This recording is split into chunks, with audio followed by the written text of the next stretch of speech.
অভিমান করে বসে থাকবেন না। প্রকাশ্য সভায় দলীয় নেতাদের বার্তা জেলা তৃণমূল সভাপতির। কাটমানি না পাওয়ার জন্য অভিমান, কটাক্ষ বিজেপির। দলের কিছু নেতা অভিমান করে বসে আছে। পদ না পেলে বা পদ থেকে সরিয়ে দেওয়া হলেই তারা গুম হয়ে বসে যাচ্ছে। এভাবেই তো আমরা পিছিয়ে যাচ্ছি। প্রকাশ্যে সভায় দলের অভ্যন্তরীণ সমস্যার কথা সামনে আনলেন বাঁকুড়া সাংগঠনিক জেলা তৃণমূল সভাপতি অরূপ চক্রবর্তী। বুধবার সন্ধ্যেবেলায় বাঁকুড়ার কতুলপুরে তৃণমূলের সভায় এমন কথাই বলেন তিনি। বিজেপির কটাক্ষ, তৃণমূলের পদ শুধু কাটমানির জন্য, আর তা নিয়ে এদের গোষ্ঠীদ্বন্দ্ব, তা এদের কথাতেই পরিষ্কার। কেন্দ্রের বিরুদ্ধে বিভিন্ন ইস্যুকে সামনে রেখেই বুধবার সন্ধ্যেবেলায় কতুলপুর নেতাজি মোড়ে সভা করে বিষ্ণুপুর সাংগঠনিক জেলা তৃণমূল। সেই সভায় হাজির ছিলেন রাজ্য তৃণমূল নেতা জয়প্রকাশ মজুমদার, সমীর চক্রবর্তী, সায়ন্তিকা বন্দ্যোপাধ্যায় সহ বাঁকুড়া ও বিষ্ণুপুর সাংগঠনিক জেলা নেতৃত্ব। এদিনের সভায় বাঁকুড়া সাংগঠনিক জেলা তৃণমূল সভাপতি তথা তালডাংরা বিধায়ক অরূপ চক্রবর্তী দলের অভ্যন্তরীণ সমস্যার কথা সামনে আনেন। এদিন তিনি বলেন, যারা দুর্দিনে মমতা বন্দ্যোপাধ্যায়কে মুখ্যমন্ত্রী করলেন, আজ তাদের মনে এত অভিমান কেন?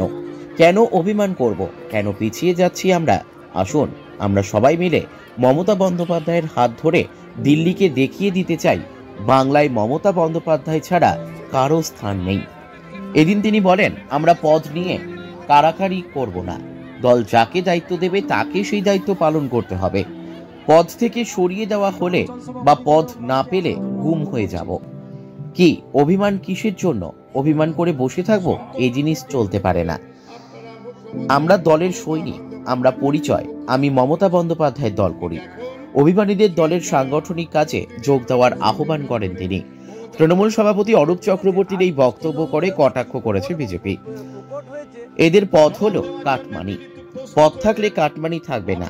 থাকলে এই নিয়ে তো আর আদি আর নব্যের লড়াই শুরু হয়েছে, সেটা প্রকাশ্য দেখা যাচ্ছে প্রতিক্রিয়া বিজেপি মুখপাত্রের। বাঁকুড়া কতুলপুর থেকে সুচিন্ত গোস্বামীর রিপোর্ট, এস নিউজ বাংলা। কিন্তু আমার দলের অনেক কর্মী আছেন বন্ধু, আপনারা কষ্ট করেছেন, পুকুরের চাষ বন্ধ হয়ে গেছে, জমিতে নাঙল দিতে পারেননি, বহু মানুষ খুন হয়ে গেছে, এলাকায় অনেক মায়ের সিঁদুর ছিনিয়ে নিয়েছে। তাদেরকে পরাস্ত করে আপনারা মুখ্যমন্ত্রী মমতা বন্দ্যোপাধ্যায়কে মুখ্যমন্ত্রী করেছেন। কিন্তু এখন সেই যারা দুর্দিনে আমাদের সঙ্গে কাজ করে মমতা বন্দ্যোপাধ্যায়কে মুখ্যমন্ত্রী করলেন, আজকে তাদের মনে এত অভিমান কেন?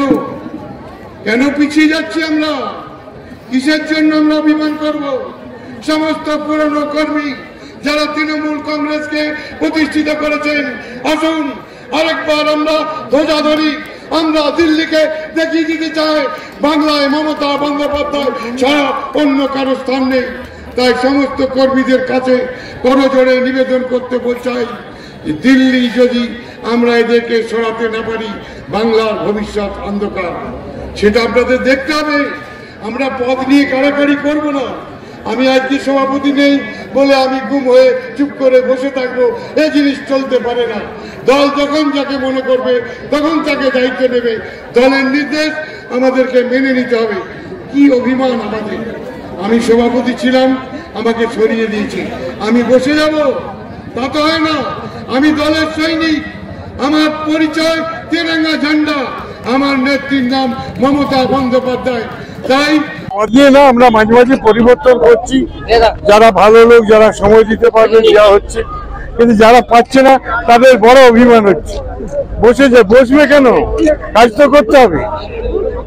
আমি অভিমান তার জন্য তো আজকে সভা করলাম, তাদেরকে সতর্ক করলাম, তোমরা মমতা বন্দ্যোপাধ্যায়কে মুখ্যমন্ত্রী করেছো, তাকে রক্ষা করার দায়িত্ব আমাদের। অভিমান কি কোথাও একটা হচ্ছে? অভিমান ভেঙে যাবে, তার জন্য সভা তৈরি করতে হবে। কি বলবেন মানে বিজেপির তরফ থেকে? না, পদ না থাকলে তো টাকা পাওয়া যাবে না। পদ না থাকবে না বললে তো গোটা দলটাই তো কাটমানিতে চলে, ঠিক আছে। আর গোষ্ঠীদ্বন্দ্ব যে কি প্রবল এবং প্রকট হয়েছে তা পরিষ্কার অরূপবাবুর কথাতেই বোঝা যাচ্ছে। এখন আবার নতুন করে বিধায়ক যোগ দিয়েছেন, ঠিক আছে, দল পাল্টু বিধায়ক, তার একটা গোষ্ঠী হয়েছে। তাহলে তাকে আনতে গেলে তার কিছু লোককেও আবার পদ দিতে হয়েছে। তাহলে পুরনো লোকরা পড়ে গেছে, তারা ঠিকমতো টাকা পাচ্ছে না। টাকা না পাওয়া গেলে তাহলে সেখানে তার দলের হয়ে বেরোচ্ছেও না। তাছাড়া আরেকটা বক্তব্য দেখবেন যে সাধারণ মানুষও সরে গেছে, সাধারণ মানুষদেরও আহ্বান জানাচ্ছে, ঠিক আছে। আর তার সাথে আরেকটাতে দিদি যে বাংলাতেই থাকবেন এবং ভারতের প্রধানমন্ত্রী হওয়ার কোনো চান্স তার নেই, সেটা সবগুলোই অরূপবাবু বলে দিয়েছেন মোটামুটি, ঠিক আছে। অরূপবাবুর বক্তব্য খুব পরিষ্কার যে তৃণমূলের পাশ থেকে মানুষ সরে গেছে, বা দলের যারা কাটমানি খেতে হলে পদ না থাকলে মানুষ দল করবে না, কারণ কাটমানির টাকা তাদের পকেটে ঢুকবে না, এই কথা একদম স্পষ্টভাবে উল্লেখ করে দিয়েছেন। এরপরে এই সাধারণ মানুষ আগামী 2024-এ এসে বিচার করে বলে দেবে যে কে ঠিক আর কে ভুল। এটা কি গোষ্ঠীদ্বন্দ্বটা আরো কষ্ট? প্রকট গোষ্ঠীদ্বন্দ্ব, প্রকট, এত প্রকট বলেই তো তাকে আজকে এই কথা বলতে বাধ্য হয়েছেন তিনি। তার মানে বসে গেছে সবাই, লোক আসছে না, চেয়ার ফাঁকা যাচ্ছে, ঠিক আছে, লোক হচ্ছে না, জোর করে ধমকাই চমকেও লোক পাওয়া যাচ্ছে না, ঠিক আছে, কারণ আরেক গোষ্ঠী বলছে যাস না, আমরা রয়েছি তোদের সাথে, এই তো ব্যাপার। এখানে প্রশাসনও কিছু করতে পারছে না, যার জন্য আজকে অরূপবাবু এইসব বক্তব্য দিচ্ছেন এবং তার বক্তব্য খুব স্পষ্ট হয়ে গেছে যে গোষ্ঠীদ্বন্দ্ব থেকে শুরু করে আপনার সাধারণ মানুষ প্রত্যেকে দলের পাশ থেকে সরে গেছে। আপনার নাম বলুন। আমার নাম দেবপ্রিয় বিশ্বাস, আমি বিষ্ণুপুর সাংগঠনিক জেলার ভারতীয় জনতা পার্টির মুখপাত্র। কোতুলপুরে সর্বপ্রথম এমআরআই পরিষেবা যুক্ত 110 বেডের মাল্টি স্পেশালিটি হসপিটাল হল মেডিকেয়ার জেনারেল হসপিটাল।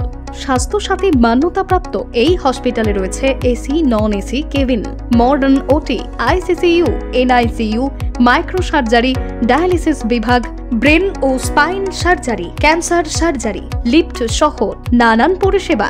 এছাড়াও রয়েছে সিটি স্ক্যান পরিষেবাযুক্ত নিজস্ব ডায়াগনস্টিক সেন্টার, ডক্টর চেম্বার্স, ওষুধের দোকান সহ 24 ঘন্টা অ্যাম্বুলেন্স পরিষেবা, 24 ঘন্টা অ্যাক্সিডেন্ট এমার্জেন্সি। রোগীর সুচিকিৎসা, সুপরিষেবা এবং সুস্বাস্থ্যই হল আমাদের মূল লক্ষ্য।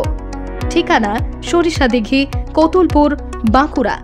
যোগাযোগ নম্বর 9434216662 অথবা যোগাযোগ করুন 9732212924 এই নম্বরে।